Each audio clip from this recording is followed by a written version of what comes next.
So today's presentation is regarding SSAS. SSAS stands for Small Self-Administered Scheme.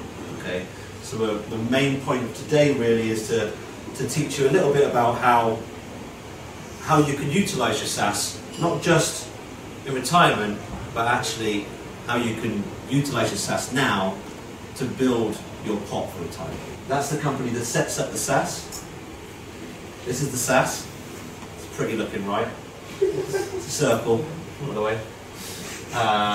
Okay, so then what we do is when we get that SSAS set up, it's all set up, all ready to go, we then have the existing pension company. It's not quite as easy. That little arrow makes it look very easy. It's easy for you, but actually behind, the guys are working really hard to make it work. Then we apply to the existing pension company, whoever that might be, and ask them to transfer it into the SSAS. That money is then transferred into the SSAS, and the SSAS acts as like a bank account. Essentially, when the money's in there, it's sat in cash. So it's just sat there in cash, ready for you to do something with it. You are then the member trustee. This is you, by the way, right? And you make the decisions. Now you have to be guided, and you have to make sure those decisions aren't wrong in a way, or unlawful, or against regulation, because what you generally find with these things, and I'm going to move around now for this one, what you generally find with these things is that the actual, you making the decision in the SSAS, there's nothing really wrong with what you do, but what you find is that to make these decisions, you need the company that's actually, this green line around this circle, that's the pension administrator, that's the company who's like holding that thing for you. So they're the one, they're regulated. So they're trying to make sure that they cover their own butt. Okay, being recorded, butt. Then you've got the IFA, who looks over your decisions and does a review to make sure that what you're doing is, one, above board, and two, not at a detriment to you or your SSAS. So he's regulated and he's checked. Then you've got ourselves, who sit in between these companies and between these people and have to make sure that everyone's happy.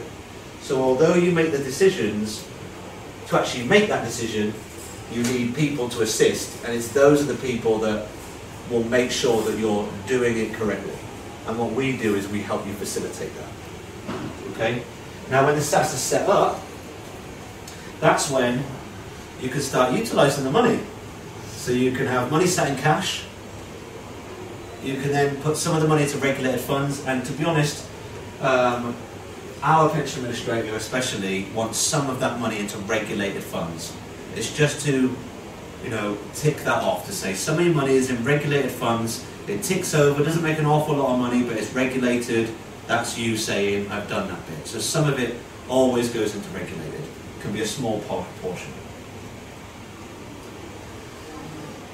So then you've got investment into member trustee company. Like I said, you can invest some of your money into your own company or even a third party company. Yeah?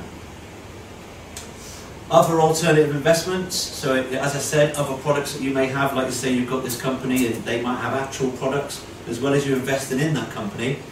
It might be that the company has particular products that you want to invest in. That's fine. As long as there's IMs and things to show what that return is and there's proper agreements, subscription agreements. And then, this is an example, this is just one of our products.